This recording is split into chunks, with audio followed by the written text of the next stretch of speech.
प्रदीप विश्वकर्मा और आप देख रहे हैं आज का मुद्दा। और आज का हमारा मुद्दा है 31,661 को कैसे मिलेगा इंसाफ। जिंदाबाद।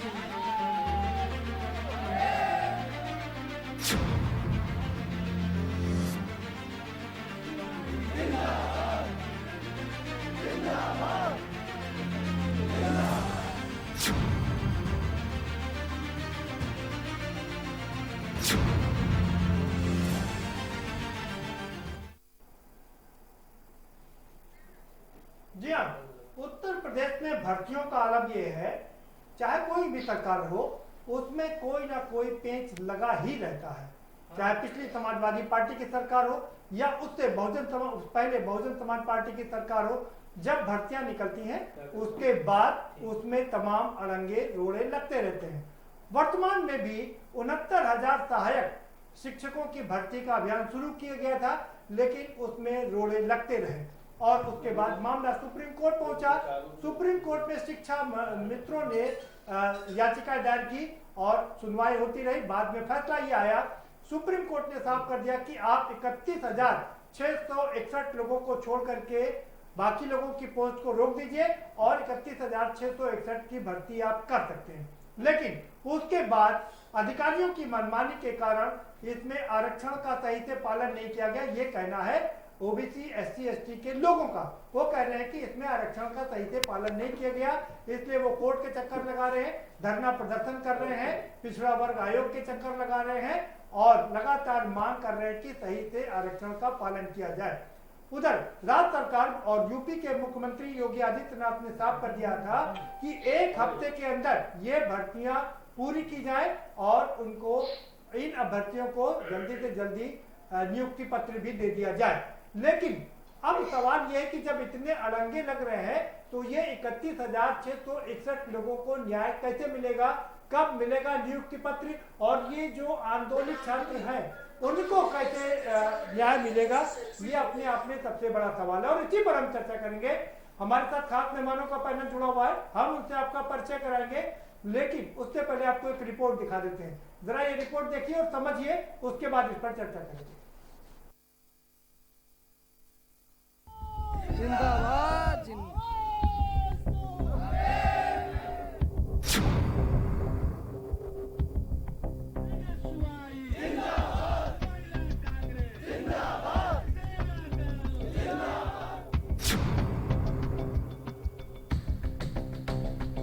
उत्तर प्रदेश में 69,000 सहायक शिक्षक भर्ती में सही आरक्षण लागू किए जाने की मांग को लेकर बीते 2 दिनों से प्रदर्शन जारी है।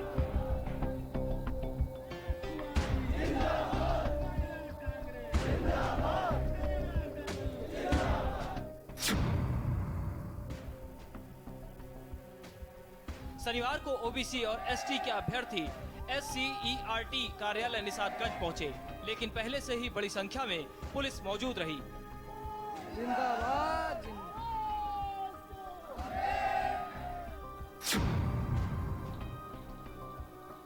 शनिवार को 11 बजे पहुंचे सभी अभ्यर्थियों को पुलिस ने हिरासत में लेकर दूसरी जगह पहुंचा दिया, जिसके बाद अभ्यर्थियों ने लखनऊ के इको गार्डन में प्रदर्शन शुरू कर दिया।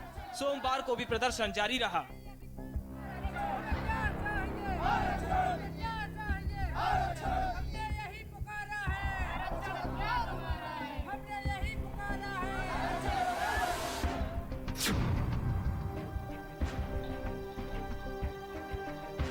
दरअसल बीते गुरुवार को उत्तर प्रदेश में बेसिक शिक्षा विभाग में 69,000 सहायक शिक्षक भर्ती में 31,661 पदों को भरने का शासनादेश जारी कर दिया गया, जिसकी फाइनल लिस्ट आना बाकी है।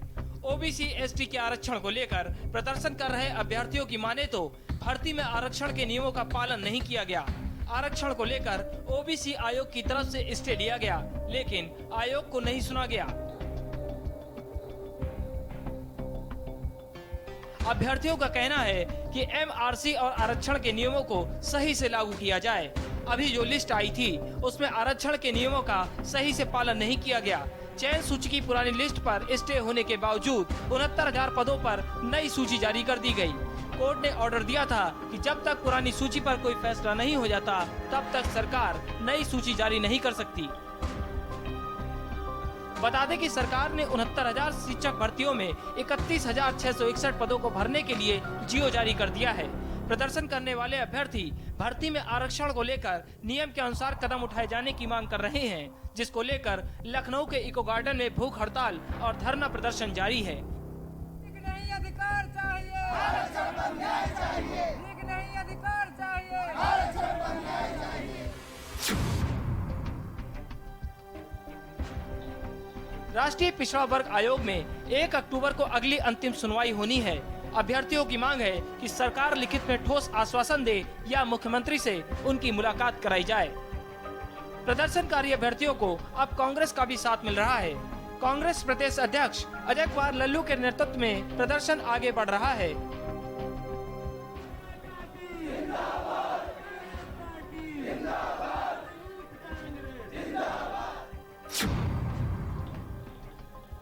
लेकिन बड़ा सवाल है कि आखिर लटकी हुई भर्ती को पूरी करने के लिए जो तरीका अपनाया जा रहा है वो विवादों में क्यों फंस रहा है? क्यों आखिर कोई फाइनल समाधान नहीं निकल पा रहा है? स्पेशल डेस्क के न्यूज।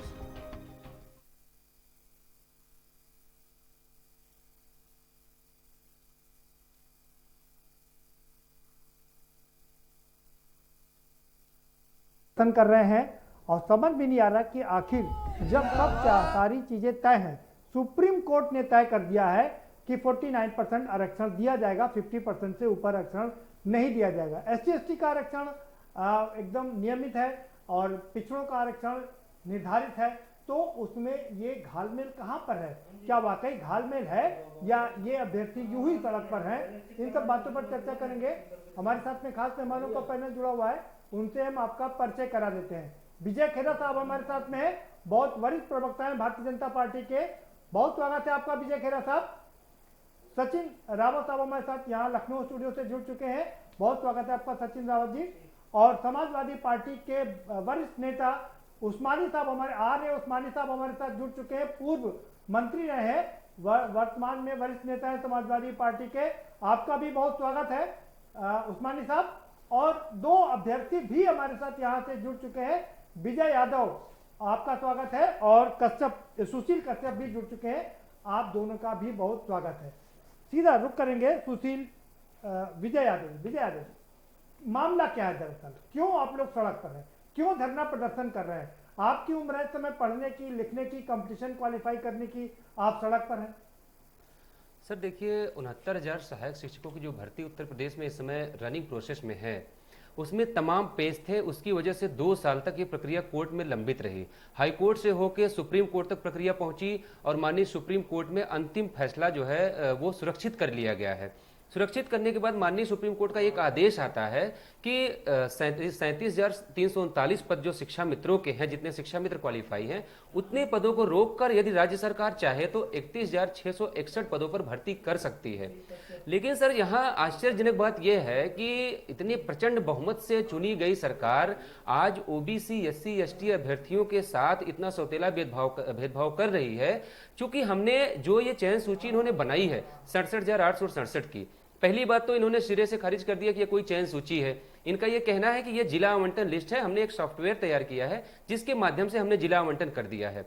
राष्ट्रीय पिछड़ा वर्ग आयोग में जब हम लोगों ने शिकायत दर्ज कराई कि ओबीसी का आरक्षण नहीं दिया जा रहा है, SC का आरक्षण नहीं दिया जा रहा है, 69,000 पदों में सिर्फ 31,050 पद अनरिजर्व के हैं जो ओपन कैटेगरी से भरे जाने हैं। उसके बाद भी 52,614 रैंक तक जनरल के अभ्यर्थियों का चयन कर लिया गया है। तो वहां जब शिकायत की जाती है तो लगातार 3 सुनवाइयों में अधिकारियों को बुला के चयन सूची मांगी जाती है, लेकिन अधिकारी कोई चयन सूची उपलब्ध नहीं कराते हैं। मजबूरन जो है राष्ट्रीय पिछड़ा वर्ग आयोग इस भर्ती प्रक्रिया पर स्टे दे देता है और अधिकारी ये कहते हैं कि सर हम बिना चयन सूची आपको उपलब्ध कराए कोई भी भर्ती प्रक्रिया शुरू नहीं करेंगे। लेकिन आश्चर्य देखिए, इस प्रदेश में ही संभव है और ये शिक्षा विभाग जो बेसिक शिक्षा विभाग उत्तर प्रदेश सरकार का है, सिर्फ उसी में संभव है कि जिस 31,000 पदों को भरने में विभाग असमर्थता जता रहा था, माननीय सुप्रीम कोर्ट में मॉडिफिकेशन जारी कर रहा था, लगा रहा था कि सर हम पूरे पदों पर ही भर्ती कर पाएंगे, 2 टुकड़े करके हम भर्ती नहीं कर पाएंगे। आज पिछड़ों, दलितों के आरक्षण को छीनने के लिए उनको दबाने के लिए, उनको नौकरियों से वंचित करने के लिए इस सरकार के अधिकारी मनमानी पे उतारू होकर 31,661 पदों पर भर्ती करने की कोशिश कर रहे हैं, जिसकी वजह से हमें मजबूरन आज सड़क पे उतरना पड़ा। ऐसा कोई मंत्री नहीं बचा है, चाहे वो बेसिक शिक्षा मंत्री हो, चाहे प्रदेश अध्यक्ष हो, चाहे जो भी संबंधित अधिकारी हैं। हम लोगों ने सबसे मुलाकातें की, सबको ज्ञापन दिए, सबसे शिकायतें करी कि सर इस ढंग से हो रहा है, इसको सही कराइए, लेकिन कोई भी सुनने को तैयार नहीं है। मजबूर होकर हमको सड़क पे आना पड़ा ठीक है। सुनील कश्यप जी बहुत संक्षेप में, सुशील कश्यप जी बहुत संक्षेप में आपकी बात। सर मैं आपके चैनल के माध्यम से ये बताना चाहता हूँ कि सर सरकार ने एक मानक तय किया था कि ओबीसी को इतने नंबर पाएंगे तो पास माने जाएंगे, एससी के इतने नंबर पाएंगे और युवा के इतने नंबर पाएंगे तो पास माने जाएंगे।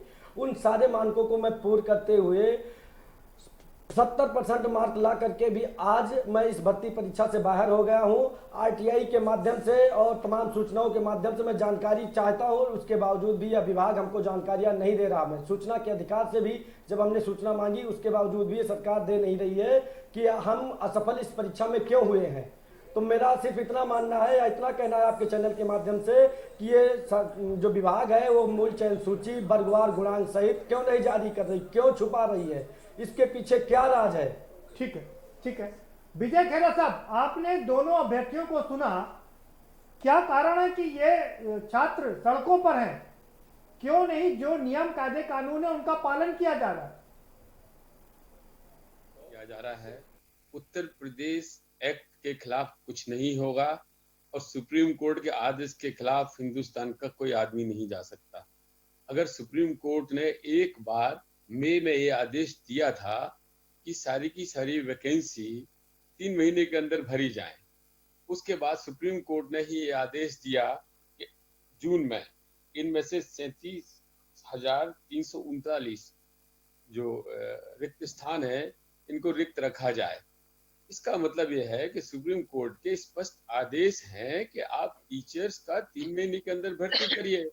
अब आप ये बताइए, उत्तर प्रदेश सरकार तो सुप्रीम कोर्ट से बंधी हुई है। आयोग को ऐसी गलती करने ही नहीं चाहिए थी कि इस तरह के बोल स्टे लगाए। वो तो नहीं अमान्य होंगे। कोई भी स्टे में लगाने का प्रयास करे, सुप्रीम कोर्ट का ditto word to word Uttar Pradesh सरकार उसको मानने के लिए बाध्य है और हिंदुस्तान का कि हर सरकार उसको मानने के लिए बाध्य है। हम सुप्रीम कोर्ट से अलग नहीं जा सकते, एक बात। दूसरी बात, अगर उत्तर प्रदेश सरकार हमेशा ये चाहती है कि कोई भी वैकेंसी खाली नहीं रहे ताकि बच्चे पढ़ें और बच्चे भी पढ़ें और लोगों को जॉब भी मिले जल्दी, इधर तो ये लोग खुद ही शोर मचाते हैं जल्दी से जॉब दो, खुद ही शोर मचाते हैं कि जल्दी वैकेंसी भरिए।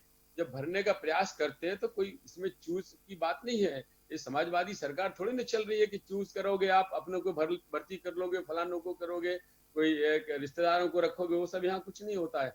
यहाँ लिस्ट बनी हुई है, आदेश सुप्रीम कोर्ट का आया है, हमें उसको इम्प्लीमेंट करना है। हम उसको टोटो उसको इम्प्लीमेंट करेंगे।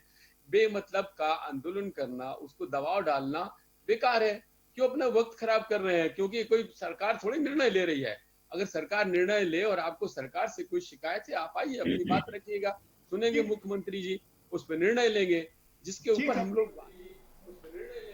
ठीक है। कई पार्टी कोर्ट जा चुकी, कोई हाई कोर्ट जा चुकी, जो भी वो निर्णय देंगे उसको वो मान्य रहेगा। जो उन्होंने खाली रखी वो खाली रखी जाएंगी। अब जितनी वैकेंसी जब भी भरी जाती है नियम अनुसार उतनी वैकेंसी के ऊपर रिजर्वेशन होता है।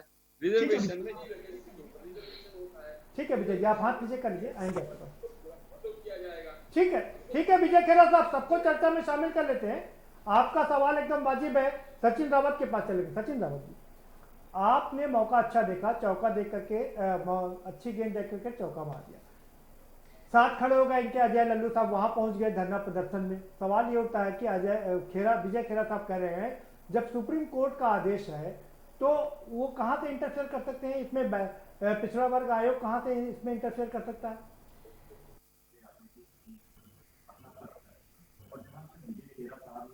सरकार का पक्ष रखना। मैं आपके चैनल के माध्यम से बताना चाहूंगा, जितने हमारे दर्शक देख रहे हैं कि 69,000 भर्ती की प्रोसेस जहां से आपने शुरू की, उसमें पहले दिन से कहीं ना कहीं आपने घोलमाल स्टार्ट कर दिया। और मैं बताना चाहूंगा कि जैसे ओबीसी और एससी वर्ग के लोगों को आपने चिन्हित करके चिन्हित करके मैं कह रहा हूं कि प्रक्रिया आपने स्टार्ट की कि इन लोगों की जो भर्ती है, भर्ती प्रणाली, उसमें इतनी धांधली कर दो कि ये लोग आगे न बढ़ पाए।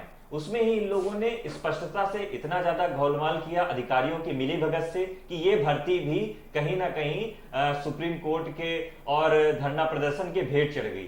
क्योंकि जितने हमारे छात्र छात्राएं हैं वो अगर पढ़ाई करते हैं तो कहीं ना कहीं सरकारी नौकरी के लिए या कई और विभागों के लिए, लेकिन जब से योगी सरकार बनी है इन लोगों ने कहा था कि 14 दिनों में हम लोग 90 लाख पदों पे भर्ती करेंगे। 5 परीक्षाएं इनके शासनकाल में हो गई है 3 साल में, लेकिन सभी भ्रष्टाचार की भेंट चढ़ गई हैं। तो कहीं ना कहीं यह अभ्यर्थियों का डर है और अभ्यर्थियों का दर्द है, और इसी वजह से उन लोगों ने धरना प्रदर्शन स्टार्ट किया है, क्योंकि ये गूंगी बहरी सरकार है, इसको सुनाई नहीं देता है सभी किसी की बात। तो हमारे अभ्यर्थी साथी धरना दे रहे हैं, लेकिन आज मैं स्पष्ट करना चाहूंगा विजय खेरा जी का अगर बेटा होता, मैं तो कहता हूं योगी आदित्यनाथ जी का अगर बेटा होता तो उनको ये दर्द मालूम होता। आज उनको दर्द नहीं पता है कि हमारे जो अभ्यर्थी हैं वो कैसे पढ़ाई करके कैसे परीक्षा देते हैं। ठीक है सचिन जी, आइए उस्मानी साहब आपका पहला कमेंट। जी, तो बधाई दूंगा, धन्यवाद ज्ञापित करूंगा कि आपने इस गंभीर सामाजिक न्याय के मुद्दे पे जो डिबेट रखी है, और इसमें जो मैं अभी सभी वक्ताओं को सुन रहा था, विश्वकर्मा जी, खासकर विजय यादव जी को और सुशील कश्यप जी को, तो ये लोग जो बातें कह रहे थे वो 100% सही है। और जो बीजेपी के स्पोकमैन हैं ये जो कह रहे थे कि समाजवादी पार्टी की सरकार नहीं है, बिल्कुल सही कह रहे थे कि अगर ये समाजवादी पार्टी की सरकार होती तो लाखों लाख शिक्षा मित्रों को सरकारी नौकरी देने का काम किया, लाखों लाख लोगों को नौकरी देने का काम किया। और आप जो बीजेपी है, जो भारतीय जनता पार्टी है, इसको सामाजिक न्याय से कोई लेना देना नहीं है। इसको पिछड़ों, दलितों, अल्पसंख्यकों के अधिकारों का हनन करना है, उनके अधिकार मारने हैं। जब आपको भर्ती करनी है तो आप 2 टुकड़ों में भर्ती क्यों कर रहे हो भाई? पूरे सारे लोगों को मिला करके जितनी भर्तियां टोटल होनी है, कुल भर्ती जो होनी है, आपने शायद सुप्रीम कोर्ट का, उस्मानी साहब आपने शायद सुप्रीम कोर्ट का आदेश नहीं देखा। ये जो 2 टुकड़ों में भर्तियां हो रही हैं वो सुप्रीम कोर्ट के आदेशानुसार हो रही है। सुप्रीम कोर्ट ने 37,000 लोगों, जो शिक्षा मित्रों ने आदेश देखा है। नहीं देखा आपने? जमीन पे हमने देखा है, पंजाब चल रहा है, हरियाणा चल रहा है, आपको दिखाई नहीं पड़ता। आपके ठीक है उस्मानी साहब, हम दूसरे मुद्दे पर नहीं जाएंगे, देश चल रहा, प्रदेश चल रहा की बात नहीं करेंगे। माफ करिएगा, आएंगे आपके पास दोबारा से। उस्मानी साहब आएंगे आपके पास, आपका समय समाप्त। गंगाराम अम्बेडकर जी, ये कब तक चलता रहेगा? 50 साल से ऊपर हो गया, आरक्षण का खेल कब तक चलता रहेगा? उस्मानी साहब आपका समय समाप्त। जी टाइम इन्होंने खाया, उतना टाइम तो हम लेंगे ही। आप ज्यादा लीजिए, आधा घंटा लीजिए, आपको तो कुछ भी बोलना है। जल्दी से अपनी बात पूरी कर लीजिए उस्मानी साहब, 20 सेकंड है आपके पास। आप सुप्रीम कोर्ट में जवाब भी दाखिल नहीं करते हो, आप पिछड़ा वर्ग आयोग में भी जवाब नहीं दाखिल कर रहे हो। पिछड़ा वर्ग आयोग पूछ रहा है भाई कि कितने % है, क्या है, आप बता ही नहीं पा रहे हो। जिलेवार है या प्रदेश लेवल पे आपके अधिकारी कुछ बता ही नहीं पा रहे। या तो उन अधिकारियों को आप कनिष्ठ करिए, या तो उन अधिकारियों को जो जवाब नहीं दे पा रहे हैं। ठीक है उस्मानी साहब, वक्त हो गया आपका पूरा, दोबारा से आएंगे। गंगाराम अम्बेडकर जी, उस्मानी साहब हो गई बात आपकी, ठीक है उस्मानी साहब आपकी बात हो गई। और गंगाराम अम्बेडकर जी 50 साल 60 साल से ऊपर हो गए, 50 साल से ऊपर हो गए इसकी व्यवस्था को लागू किए। ये आखिर कब तक पिछड़ों का और दलितों का आरक्षण पर बात होती रहेगी? क्यों नहीं स्वावलंबी बनते हैं, आत्मनिर्भर क्यों नहीं बनते हैं? भारतीय संविधान में आर्टिकल 340 के तहत जो अन्य पिछड़े वर्गों के भाइयों के लिए जो आरक्षण का इंतजाम है, उसको 1955 में काका कालेलकर की आयोग की रिपोर्ट लागू होने के बाद, जो अभी खेड़ा साहब कह रहे हैं कि हम आयोगों और माननीय कोर्ट का बहुत ज्यादा सम्मान करते हैं, तो 1955 में काका कालेलकर की आयोग की रिपोर्ट लागू हुई वो 1979 तक लंबित पड़ी रही। 1979 में मंडल कमीशन की रिपोर्ट लागू हुई तो 1990 तक लंबित रही। आज 30 बरस मंडल कमीशन की रिपोर्ट लागू हुए हो गए। जिन पिछड़े वर्गों की आबादी इस देश में 52% ये लोग कहते हैं, तो उन पिछड़े वर्गों के लोगों को 27% आरक्षण का इंतजाम आज तक पूरा नहीं कर पाए। सरकार की जो नियत है वो नियत में खोट है। सरकार भर्ती ही नहीं करना चाहती, सरकार उन भर्तियों को विवाद में डालना चाहती है।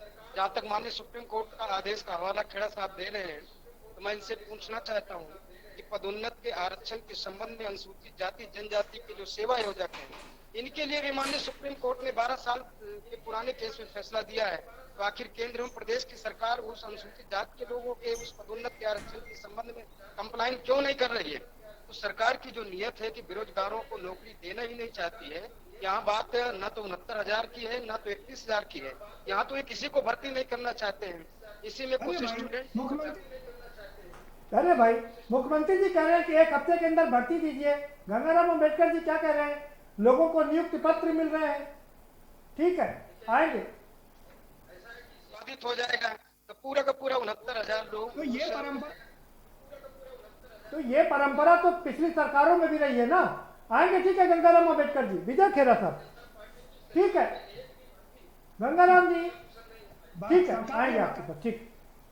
सरकार ने बाकायदा 3 लाख लोगों का एक पत्र निकाल करके दिखा दिया है कि कैसे सरकारी नौकरी मिली है। आप कैसे कह सकते नहीं मिली है? विजय खेरा साहब, आपके पास आ रहे भाई, सरकार आपकी और ये पिछड़ा वर्ग आयोग आपका, पिछड़ा वर्ग आयोग का अध्यक्ष आपका, पिछड़ा वर्ग आयोग के सदस्य आपके। अगर पिछड़ा वर्ग आयोग आपत्तियां उठा रहा है तो सरकार में बैठे हुए आपके अधिकारी उसको सुन क्यों नहीं रहे? भारतीय जनता पार्टी के लिए ऐसा कुछ नहीं है। ये जो कह रहे थे कि इनका बेटा होता जी, ये इनके सरकार में हो सकता है। हमारा आयोग नहीं है। आयोग अपना निर्भर नहीं है किसी के ऊपर, वो जो चाहे निर्णय ले सकते हैं। नहीं, आयोग का अध्यक्ष तो आप ही ने नियुक्त किया है ना खेरा साहब? नहीं करते हमारे यहाँ ना मंत्री लोग ना भारतीय जनता पार्टी। आयोग स्वतंत्र है, उन्होंने अपने हिसाब से जो लिखना था लिखने दिया। हम एक बात क्लियर करना चाहते हैं, 6 मई को स्पष्ट रूप से सुप्रीम कोर्ट ने उत्तर प्रदेश सरकार को आदेश दिया था कि 69,000 असिस्टेंट टीचर की वैकेंसी आप 3 महीने के अंदर भर दीजिएगा। जब भरने का प्रोसीजर चालू हुआ तो शिक्षा मित्रों वाला केस सुप्रीम कोर्ट में था, उसकी सुनवाई। विजय खेरा साहब एकदम आ रहा हूं, सचिन जी आपकी बात है। विजय खेरा साहब, पिक्चर एकदम क्लियर है। 37,000 से ज्यादा रोक ली गई है पोस्ट, क्योंकि उसमें शिक्षा मित्रों को एडजस्ट करना है सुप्रीम कोर्ट के हिसाब से। 31,661 लोगों की भर्ती करना है। अभ्यर्थी सवाल ये उठा रहे हैं, इसमें कोटे का निर्धारण क्यों नहीं किया गया? पर होगा। अगर ये कहेंगे 69,000 के लिए कर दीजिएगा, कैसे संभव है? अगर शिक्षा मित्रों को कल नहीं, ठीक है। विजय खेरा साहब, विजय यादव जी कुछ कहना चाह रहे हैं, आप सुन लीजिए। हाँ विजय यादव जी। सर, सबसे बड़ी अभी है कि भारतीय जनता पार्टी के जो प्रवक्ता इस समय साथ में जुड़े हुए हैं, विजय खेरा साहब जी, इनको थोड़ा सा इस भर्ती के बारे में जानकारी बढ़ाने की जरूरत है। माफ करिएगा, मैं दोबारा कह रहा हूं कि इनको थोड़ा सा जानकारी बढ़ाने की जरूरत है, क्योंकि जिस आदेश की बात कर रहे हैं ये कि सुप्रीम कोर्ट ने कहा था कि 31,000 पदों पर राज्य सरकार भर्ती करे, इन्हीं का बेसिक शिक्षा विभाग उसी आदेश को चैलेंज करने के लिए, उसी को मॉडिफाई कराने के लिए सुप्रीम कोर्ट गया था। मैं दोहरा रहा हूं अपनी बात को, इन्हीं का विभाग जाके उसको असमर्थता जता रहा था कि हम भर्ती नहीं कर पाएंगे। अब दूसरी बात पे मैं आता हूं, इनका एक और सवाल था कि जब सुप्रीम कोर्ट ने आदेश दे दिया तो पिछड़ा वर्ग आयोग को स्टे लगाना ही नहीं चाहिए था। माफ करिएगा साहब, अगर ऐसा है तो उस पिछड़ा वर्ग आयोग को ही आपको बंद कर देना चाहिए, जिसकी इतनी पावर नहीं है। आप आरक्षण से जुड़े मसले के लिए पिछड़ा वर्ग आयोग बना के रखे, आप कह रहे हैं उसको पावर नहीं है उसको स्टे लगाने की। अगर उसने स्टे लगा दिया तो आयोग का अध्यक्ष आपने नियुक्त किया है, आप अपने अध्यक्ष से बात कर लीजिए, उससे पूछिए कि क्यों उन्होंने स्टे लगा दिया। पूरी तरीके से आरक्षण के नियमों को तार तार करके रख दिया गया है, इसलिए राष्ट्रीय पिछड़ा वर्ग आयोग ने वहां पर स्टे लगाया हुआ है। यदि आपके विभाग के अधिकारी इतने ही पाक साफ हैं तो उनसे कह दीजिए कि चयन सूची जाके आयोग में पटाखाएं, हम भी अपना केस वापस ले लेंगे, हम भी अपना धरना प्रदर्शन बंद कर देंगे। और इस तरह से एक टीवी चैनल पे बैठ के इतने वरिष्ठ होकर आपको हमारे प्रदर्शनों पर उंगली उठाने का हक किसी ने नहीं दिया। ये गांधी का देश है, यहाँ हर आदमी को अपनी बात पूरी मजबूती के साथ शांतिपूर्वक रखने की जरूरत है, आजादी है। ठीक है, ठीक है। बात आपने सवाल पूछिए, भाषण नहीं चलेगा। जी विजय खेरा साहब। आदमी ये बोल सकता है, वो भी आके टेलीविजन के ऊपर कि पिछड़ा आयोग जो है वो कुछ भी पूछ सकता है, कुछ भी मांग सकता है, कुछ भी कर सकता है। अरे वो तो कर सकता है, लेकिन क्या सुप्रीम कोर्ट के आदेश जहां हो उसका उसमें पिछड़ा आयोग विजय खेरा साहब, मैं आपको साफ कर दूं कि इसमें सुप्रीम कोर्ट के आदेश का कोई मायने नहीं है। सुप्रीम कोर्ट के आदेश का पालन करते हुए 37,000 और से ज्यादा पोस्ट को रिजर्व कर दिया गया है। मामला यहाँ पर 31,661 लोगों का है। जिन 31,661 लोगों की भर्ती की जानी है, ये अभ्यर्थी उसमें अपना हिस्सा मांग रहे हैं। के मुताबिक चलना है। जो मैटर सुप्रीम कोर्ट में पेंडिंग होगा, उस मैटर में ना हमने एक लफ्ज जोड़ना है ना एक लफ्ज घटाना है, आप ये मान के चलिएगा। और रिजर्वेशन की जो पॉलिसी है उसको 100% भारतीय जनता पार्टी मानेगी, मान रही है, सदा मानेगी। ये राजनीति चमकाने के लिए जो ऊट पटंग ये कर रहे हैं ना, उछाड़ पछाड़, ये सब बेकार है। इससे कोई राजनीति नहीं चमक पाएगी समाजवादी पार्टी की या दूसरी पार्टियों की। आप नेतागिरी करने के लिए लोगों को गुमराह कर रहे हैं, जबरदस्ती उनको सड़कों पे ला रहे हैं। सरकार के हाथ में क्या है? सरकार इसमें कोई निर्णय नहीं ले सकती। ठीक है, ठीक है खेरा साहब, वक्त एक ब्रेक का है, ब्रेक पर जाएंगे, आएंगे दोबारा से आपके पास आएंगे। ठीक है, ठीक है। आप कह रहे हैं कि जो भी भर्ती प्रक्रिया चल रही है वो सुप्रीम कोर्ट के आदेशानुसार चल रही है। वक्त एक छोटे से ब्रेक का। सवाल यही है, सवाल यह है कि अभ्यर्थी कह रहे हैं कि 31,661 लोगों की जो भर्तियां हो रही हैं उसमें कोटे का पालन किया जाए। विजय खेरा साहब कह रहे हैं सरकार जो भी कर रही है वो सुप्रीम कोर्ट के आदेशानुसार काम कर रही है। अब सवाल ये उठता है कि अब सवाल ये उठता है कि आखिर पेज कहां फंसा हुआ है और क्यों नहीं इस पेज के बीच में जो ब्रिज क्यों नहीं बनता है। ये जो लड़के धरना प्रदर्शन कर रहे हैं उनसे बात करके इस मैटर को सॉल्व क्यों नहीं किया जा रहा है, ये अपने आप में सबसे बड़ा सवाल है। चर्चा जारी रखेंगे लेकिन एक छोटे से ब्रेक के बाद।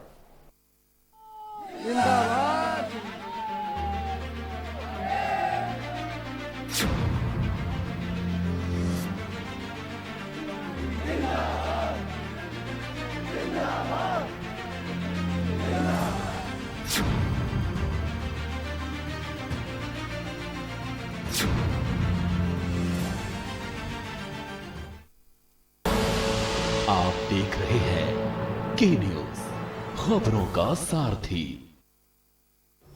नमस्कार। हम सब 2 करोड़ दिल्ली वासियों ने मिलके बड़ी मुश्किल से कोरोना को कंट्रोल किया है। अब हमें इसे बढ़ने नहीं देना। पिछले कुछ दिनों से मैं देख रहा हूँ हम सब थोड़े लापरवाह हो गए हैं। मास्क नहीं पहनते, सोशल डिस्टेंसिंग नहीं करते। मैं आपका भाई हूँ ना, आपका बेटा हूँ। आपने मुझे अपने परिवार का हिस्सा माना है। मैं नहीं चाहता अपने परिवार में कोई बीमार हो। ये बहुत गंदी बीमारी है, इसलिए आज आपसे कुछ मांग रहा हूँ। कसम खाओ कि अब जब भी घर से बाहर निकलोगे मास्क पहन के निकलोगे, सोशल डिस्टेंसिंग करोगे। और एक बात, कुछ लोग आजकल टेस्ट भी नहीं करवा रहे। अभी थोड़े दिन पहले एक फ़ोन आया एक आदमी का मेरे पास किसी और काम से। बात बात में बोला कि कुछ दिनों से उसको बुखार है। मैंने पूछा टेस्ट कराया? बोला नहीं। मैंने पूछा क्यों? तो कहता है सर आजकल तो सब अपने आप ठीक हो जाते हैं, मैं भी अपने आप ठीक हो जाऊंगा। मतलब ये कोई बात हुई? मैं तो दंग रह गया। आपको पता है इस तरह से वो आदमी अपनी जान खतरे में डाल रहा है और अपने आसपास के, अपने परिवार के लोगों को भी कोरोना कर देगा। प्रॉब्लम क्या है? दिल्ली सरकार ने टेस्ट मुफ्त कर रखे हैं।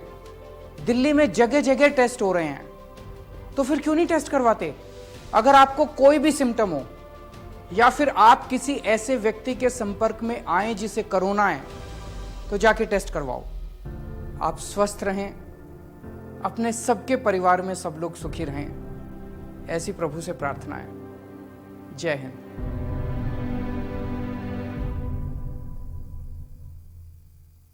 खुदी को आजमाया है तो ये अंदाज आया है। खुदी को आजमाया है तो ये अंदाज आया है।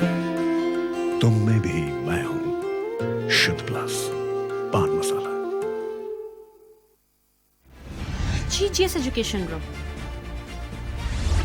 launches 20% discount on academic fee of courses MBA, BBA, BCA, BFSI and GM, D Pharma, B Pharma. Offers best infrastructure, best transport facility, best academic service and best placement service. Register today to avail 20% discount. Call 9971 496 497 or visit the campus Kanpur Lucknow Highway near Unnao. GGS Education Group. आप देख रहे हैं के news, खबरों का सारथी।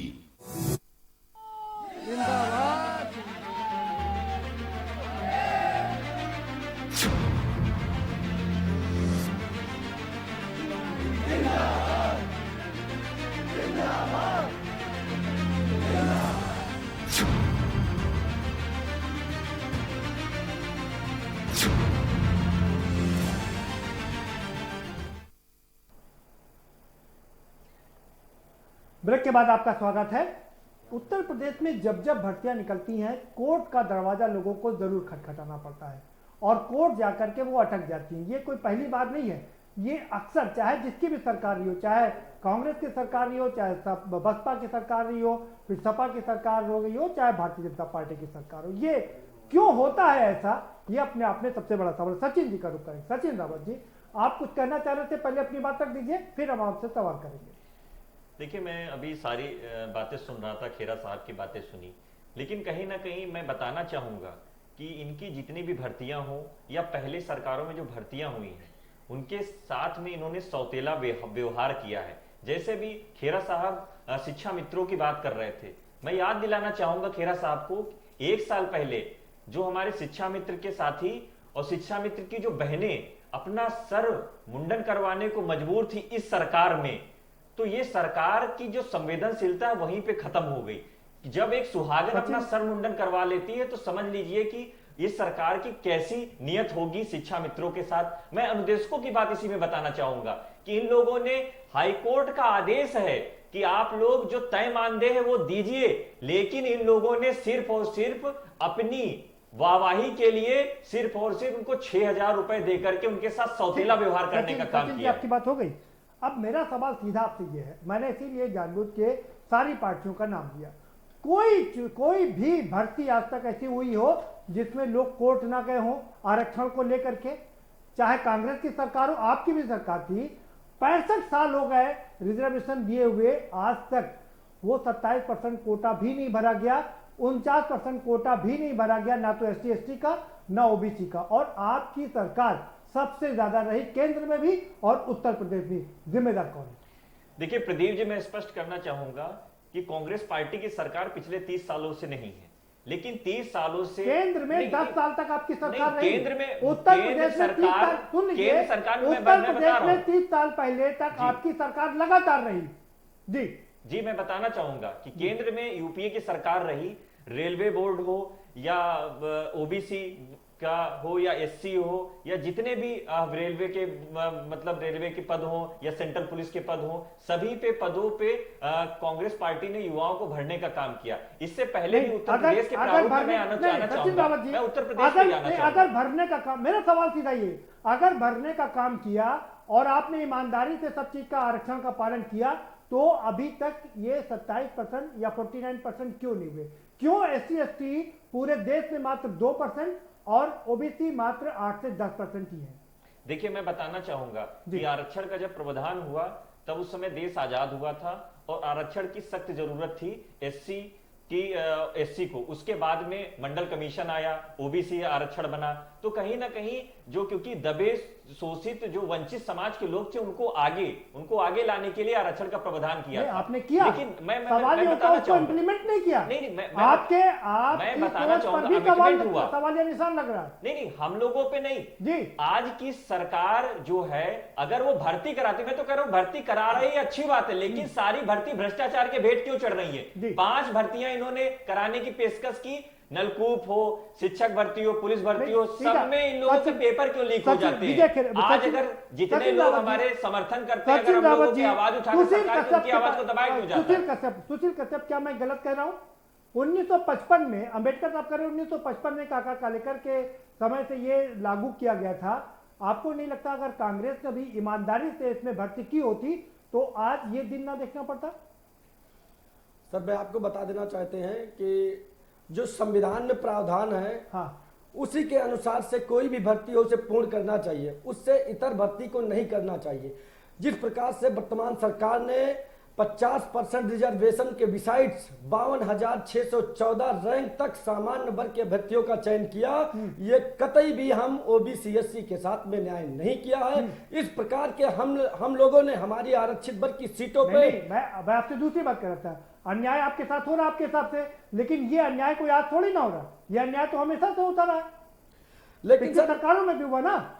मौजूदा सरकार में जो हमारे ऊपर इस समय हो रहा, मैं उसकी बात कर रहा हूं सर। पूर्ववर्ती सरकारों ने जो किया उसका खामियाजा वो भुगत रही हैं। हाँ, वो सत्ता से बाहर है। ये ठीक बात कही आपने, लेकिन कि पूर्ववर्ती सरकारें इसका खामियाजा भुगत रही हैं। लेकिन जो बहुत बढ़िया बात कही आपने जी। मौजूदा सरकार है तो क्या उनकी पुनरावृत्ति इनको करना चाहिए? हम न्यायप्रिय मुख्यमंत्री जी से ऐसी उम्मीद कभी नहीं किए थे। हम इनको उम्मीद न्याय की नजरों से देख रहे थे कि ये हमारे साथ में न्याय करेंगे और दलित और ओबीसी के साथ में किसी भी प्रकार का अन्याय नहीं करेंगे। ठीक है, आप खामियाजा भुगत रहे। 30 साल से उत्तर प्रदेश में यूपी सूखा पड़ा आपके लिए। देखिए, मैं बताना चाहूंगा कि 30 साल से हमारी अगर सरकार नहीं है तो कहीं ना कहीं पार्टी की और जो जनता की जो जनमत से आता है उसी की सरकार बनती है। मैं कहना चाहूंगा, लेकिन आज के मुद्दे पे, क्योंकि मुद्दा है 59,000 भर्ती का, हाँ, इसको लेकर के हमारे प्रदेश अध्यक्ष सड़क से लेकर के सदन तक लड़ाई लड़ रहे हैं। और मैं कहना चाहूंगा जब विपक्ष में है, देखिए विपक्ष में है, विपक्ष की आवाज हम लोग लगातार हम लोग बुलंद करते हुए आए हैं। इससे पहले मैं समाजवादी पार्टी की जो सरकारें हैं उस पर भी बात बताऊंगा, क्योंकि उस भर्ती में अगर कहीं ना कहीं 2013 में पुलिस भर्ती हुई थी, आज तक सुप्रीम कोर्ट में मामला पेंडिंग है, आज तक उस भर्ती का निर्णय नहीं निकला। उसके बाद कई मामलों में समाजवादी पार्टी की सरकार बनी, उसमें भर्तियां, उसमें धांधली हुई। हाँ। आज अगर सब लोगों को अपेक्षा थी योगी आदित्यनाथ जी पे कि आज उनको अगर लेकर के आए थे, तो कहीं ना कहीं लोगों पे अपेक्षा थी 324 सीटें जिता दी। मैं बता दूं 324 सीटें जिता दी, लेकिन सारी भर्ती इन लोगों ने कराई, सब भ्रष्टाचार के भेंट चढ़ गई। हो गई बात। उस्मानी साहब, आप पर ही आरोप लगा रहे, आपके साथी कांग्रेस के साथी सचिन रावत कह रहे जितनी भर्ती कराई सब में धांधली, सब में कोर्ट का केस, और आरक्षण का पालन वहां भी नहीं हुआ। क्योंकि अगर पालन हुआ होता तो कम से कम एक पता चलता कि हाँ देश में इतने लोग हो गए हैं। सरकार में जितनी भर्तियां हो गई, जितनी नौकरियां लग गई, उतनी ना कोई सरकार लगा पाएगी और ना लगेगी। रही ये जो भर्तियां हो रही हैं, 69,000 लोगों की शिक्षकों की भर्ती होना है। अब इसमें जो है ये बीजेपी वाले दांव खेल करके टुकड़ों में भर्ती करके पिछड़े वर्ग और शेड्यूल कास्ट के लोगों का हक मारना है चाहे, और उनकी मंशा है पूरी तरीके से यही। इसीलिए कुछ अपने बारे में भी बता दीजिए। इसीलिए इनके अधिकारी जो सचिन रावत जी कह रहे हैं कि जितनी भर्तियां की 2 लाख भर्तियां की, सुप्रीम कोर्ट में चले गए लोग, धांधली हो गई। मैं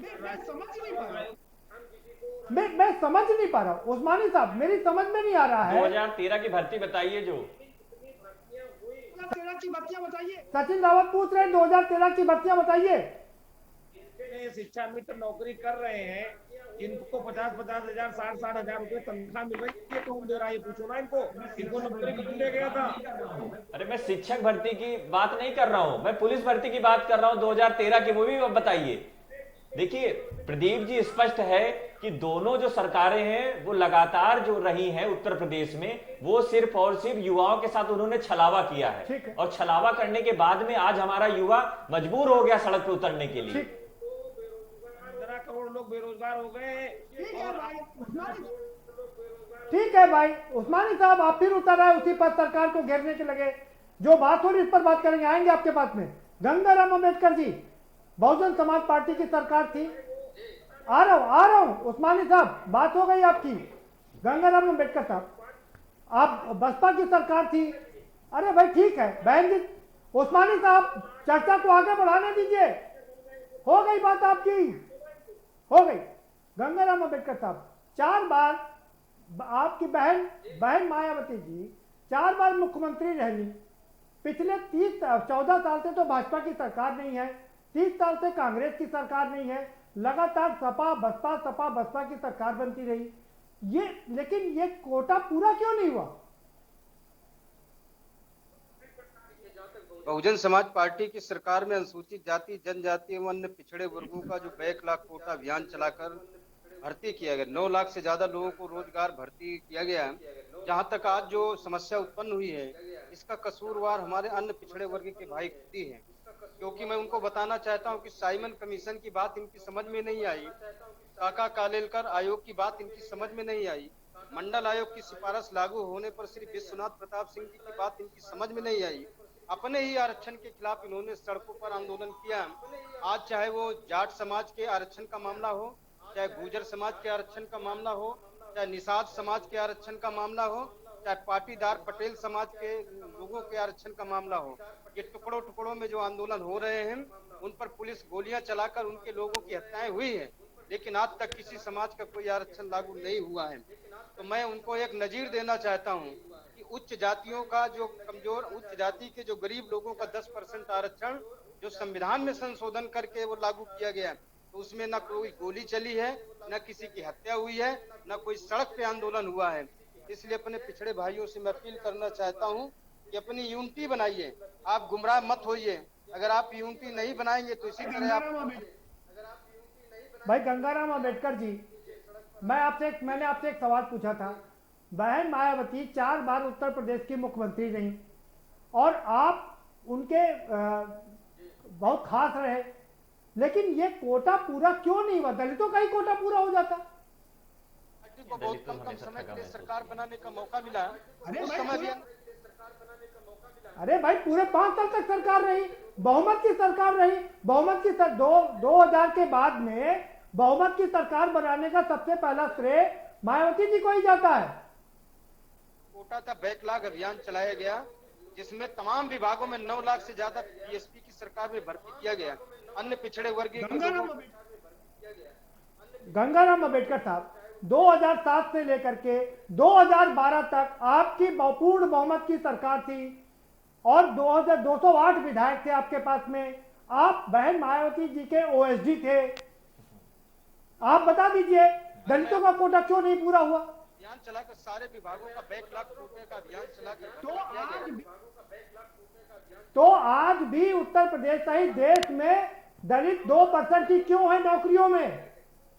तो आजादी के बाद से है। तो इस समस्या को दुरुस्त करने के लिए कई बार बहुजन समाज 4 बार मुख्यमंत्री रही है, 4 बार, एक बार नहीं। दलितों ने 4 बार मुख्यमंत्री बनाया। दिया 2007 पूरा 5 साल दिया, 2007 से 2012 तक।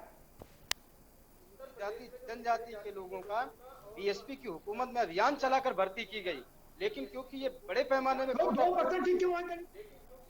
तो 2% ही क्यों है दलित अभी सिर्फ सरकारी नौकरियों में? जी चलिए ठीक है भाई। आप जनता को, पब्लिक को गुमराह करना चाहती है और भर्ती के नाम पर आप टुकड़ों टुकड़ों में भर्ती कर रहे हैं। ये रिजर्वेशन का कोटा खाना चाहते हैं। अम्बेडकर साहब टुकड़ों गंगाराम अम्बेडकर साहब टुकड़ों में वो नहीं कर रहे हैं। ये सुप्रीम कोर्ट का आदेश है। आपको मैं यहाँ से क्लियर करवा देना चाह रहा हूँ विजय यादव जी। ठीक है एक मिनट सुनिए, सुन लीजिए विजय यादव जी, आप बता दीजिए कि ये जो आरोप लग रहा है कि भाजपा टुकड़ों में भर्ती कर रही है, दरअसल इसमें मामला क्या है, क्लियर करें। देखिए सर, पहली बात तो ये जो आरोप लग रहा है कि टुकड़ों में भर्ती की जा रही है, ये सीधी सी बात है। आप सही कह रहे हैं, मैं भी इस बात से सहमत हूँ कि जिस आदेश की ये बात कर रहे हैं वो माननीय सुप्रीम कोर्ट का ही आदेश है। इसमें कोई दो राय नहीं है। ना सरकार की ऐसी कोई मंशा है कि सरकार जानबूझ के टुकड़ों में बांट रही। मैं इस बात से असहमति जताता हूँ, और जो सही है, जो फैक्ट है वो कहना चाहिए। सरकार की ऐसी कोई मंशा नहीं है इस बात को मैं पूरी जिम्मेदारी से आपकी टीवी पे बिल्कुल ठीक बैठ बात। के कह जो रहा सच है वो हूँ। बोलना जो चाहिए। आदेश है ये एक अंतरिम आदेश था जिसपे सरकार को निर्देश था, लेकिन यही विभाग जाके उसको मॉडिफाई करवाने के लिए गया था, जिसको सुप्रीम कोर्ट ने डिसमिस कर दिया कि आप वेट करिए, हम इसको जो है नहीं सुनेंगे, हम फाइनल जजमेंट जो है जो डिलीवर करेंगे आप उसमें भर्ती करिएगा। तो आज उस पर भर्ती करने जा रहे थे। सर अब दूसरे मुद्दे पे आते हैं। सर सबसे जरूरी बात जो है, सबसे पहले मैं शुरुआत में जो चीज भूल गया, आपको मैं बहुत बहुत आपको और आपके चैनल को धन्यवाद देना चाहूंगा कि आपने इस गंभीर मुद्दे पर जो है आज हमको मौका दिया बात रखने का अपना। तो सर देखिए, इस सरकार को यहां तक लाने में 324 सीटें लाने में हम लोगों का भी योगदान है। हम लोगों ने पिछली सरकारें जो जैसे मेरे साथी सुशील जी कह रहे थे कि पिछली सरकारों ने जो किया उसकी वजह से आज वो विपक्ष में है, तो मैं भी वही बात दोहराता हूं कि पिछलों ने जो क्या किया था उसकी वजह से आज विपक्ष में है। सर हम आपको बड़ी उम्मीद से लेके आए थे, हमने आपसे उम्मीदें लगाई थी कि महंत जी, माननीय योगी आदित्यनाथ जी, न्यायप्रिय मुख्यमंत्री जी, वो हम लोगों के साथ न्याय करेंगे। मैं 4 बार माननीय मुख्यमंत्री जी से मिला हूं और कभी भी ऐसा नहीं लगा कि उनकी कोई गलत मंशा हो, लेकिन ये जो अधिकारी हैं ये सरकार का बेड़ा गर्क कर रहे हैं। और मैं साफ साफ कहूंगा अपने सम्मानीय प्रवक्ता से कि हमारी कमियां निकालने से, हमारे आंदोलन को गुमराह करने से या गलत बताने से बेहतर है आप उन अधिकारियों की जवाबदेही तय करिए, उन अफसरों की जवाबदेही तय करिए जो आपकी सरकार की बदनामी करवा रहे हैं। विजय खेरा साहब, सवाल यह है, ये कह रहे हैं कि पिछली सरकारों को हटाने का काम इन्हीं युवाओं ने किया था और आपको 325 सीटें दिलाने का काम भी इन्हीं युवाओं ने किया था। अब आप इनकी नहीं सुनेंगे तो कौन सुनेगा? स्पष्ट रूप से भारतीय जनता पार्टी इस तरह की कोई राजनीति नहीं करेगी जो गैर कानूनी बात हो, और हम कभी वोटों की दृष्टि से निर्णय नहीं लेते। वो इनके काम है, इनके नौकरी दो तो ये वोट मिल जाएगा, इस धर्म को ये कर दो तो उस धर्म के वोट मिल जाएंगे। ये सारा कारोबार भारतीय जनता पार्टी नहीं करेगी। भारतीय जनता पार्टी के लिए हर जाति हर धर्म का बराबर है। से केवल 69,000 शिक्षक भर्ती की चयन सूची मांग कर देख लीजिए, आपको खुद पता चल जाएगा कि आप ही का विभाग आपकी सरकार की कितनी बदनामी कर रहा है। वही आपका विभाग जाके पिछड़ा वर्ग आयोग में कह रहा है कि हमने चयन सूची बनाई ही नहीं है, और आप चैनल पे ये कह रहे हैं कि सब पारदर्शी तरीके से हो रहा है। सर एक बार आप चैनल के प्रोग्राम पूरा होने के बाद अपने अधिकारियों से जरूर बात करिएगा। सर के इन लोगों की जो बातें हैं, सापा प्रवक्ता बासा प्रवक्ता की बातें कुल 2 बातों के इर्द गिर्द घूमती रही हैं बराबर, अभी तक जब से ये बोल रहे हैं। एक बोलते हैं पिछड़ा आयोग, तो स्पष्ट रूप से आप एक क्यों नहीं समझ लेते हो? पिछड़ा आयोग तो एक डिस्ट्रिक्ट कोर्ट से भी कम पावर रखता है। पहले कानून जान लीजिए, आ जाओ पहले कानून समझ लो, नहीं तो पढ़ो जाके। तो आपने बनाया क्यों है भाई? क्यों बना रखा है भाई? बंद कर दीजिए आप। पिछड़ा वर्ग आयोग को संवैधानिक दर्जा दिया है मोदी जी, बंद कर दीजिए आप। उसको बनाया क्यों? उसको बंद कर दीजिए। तो कुछ नहीं पता इस दुनिया का। जब मामला कोर्ट के अधीन हो, जब मामला न्यायालय के अधीन हो, आयोग कुछ नहीं होता। समझो, पहले आप आयोग आपको कानून का पता नहीं आता, आपको कुछ है नहीं के लिए यहाँ बैठ गए। हम भी तो आपको सलाह दे रहे हैं, हम तो आपको शुभचिंतक, हम तो कह रहे हैं कि आप बचा लीजिए अपनी सरकार की बदनामी को। बताइए सतीश द्विवेदी मंत्री जी को कि क्या हो रहा है। वो तो हम लोगों से मिलने को इनकार कर देते हैं, मिलते ही नहीं हमसे। हुकूक है उसको लूटने का काम कर रहे हो आप। थोड़ा सा पढ़ लो, इतनी बिनती है, इतना सा पढ़ लो, इतना सा पढ़ लो, थोड़ी सी जानकारी कर लो। आयोग नहीं तो लगा रहे अपने बच्चों। उस्मानी साहब, खेरा साहब से सवाल पूछना है भाई। उस्मानी साहब रुकिए, आप आपके पास आएंगे। कर लो। अरे आयोग की शक्तियों का आपको नहीं लगा पता है सुप्रीम कोर्ट के ऊपर कोई नहीं बता रहे हैं कि उसको कोई पावर ही नहीं है। खेरा भाई, उस्मानी साहब एक मिनट रुकिए, खेरा साहब के पास जाना है मुझे। ठीक है उस्मानी साहब, बात हो गई आपकी। खेरा साहब सवाल सुन लीजिए। खेरा साहब सवाल सुनिए। आपको आयोग नोटिस जारी कर सकते हैं। एक घटिया। अरे सर हम भी तो कह रहे हैं आप चयन सूची मांग लो अपने अधिकारियों से। खेरा साहब, मैं सर आपसे निवेदन करूंगा कि चयन सूची इनसे मांग ले। बात भी सुन लीजिए। खेरा साहब सवाल सुनिए भाई। खेरा साहब सवाल सुन लीजिए, सवाल सुनिए। खेरा साहब सवाल ये है, आप सुन लीजिए। खेरा साहब सवाल सुनिए। आपको पिछड़ा वर्ग आयोग पर एतबार नहीं है तो पहले तो उसको बंद कर दीजिए। दूसरा, आप खुद से चयन समिति की पूरी फाइल मंगवा लीजिए। बिल्कुल। मुख्यमंत्री जी करना चाहते हैं और मुख्यमंत्री जी के पास सीधे भिजवा दीजिए, दूध का दूध और पानी का पानी हो जाएगा। पिछड़ा आयोग बंद करने का सवाल नहीं है। पिछड़ा आयोग अगर कोई इंफॉर्मेशन मांगता है, कोई निर्णय देता है, वो निर्णय हमेशा स्वागत योग्य है, लेकिन अगर उसके ऊपर स्वागत हाईकोर्ट या सुप्रीम कोर्ट का है तो वो उसके आदेश को हम पालन नहीं कर सकते। हम उसकी बात लेकिन नहीं मान ये सकते। अभ्यर्थी कह रहे हैं, नहीं, लेकिन ये अभ्यर्थी कह रहे हैं कि आपसे निवेदन कर रहे हैं कि आप स्वयं से वो सारी लिस्ट मंगवा लीजिए और मुख्यमंत्री तक पहुंचा दीजिए, वहां पर दूध का दूध और पानी का पानी हो जाएगा। कह दीजिए सर, कह दीजिए टीवी चैनल पे बैठ के कह दीजिए कि मैं मुख्यमंत्री के पास फाइल भिजवाऊंगा और कुछ भी गलत नहीं होगा। आप बोल के जाइए इस चैनल पे। आयोग की शक्तियों पर प्रश्न चिन्ह लगा रहे खड़ा साहब। पिछड़ा वर्ग आयोग आप नोटिस जारी कर सकते हैं। पिछड़ा आयोग को क्या बोल रहे हैं आप? सुप्रीम कोर्ट के नीचे है। आप सुप्रीम कोर्ट को नीचे मानते हो उससे? कौन पहले बताओ, बड़ा कौन? सुप्रीम कोर्ट आयोग? अरे पहले गंगाराम जी, समय समाप्त हो रहा है। विजय खेरा साहब, समय समाप्त हो रहा है, जल्दी से फाइनल कमेंट। विजय यादव साहब, आपका फाइनल कमेंट क्या होना चाहिए? विजय खेरा साहब, समय इतना ही था। विजय खेरा साहब, एक मिनट रुक जाइए। विजय यादव जी, ठीक है विजय खेरा साहब रुकिए।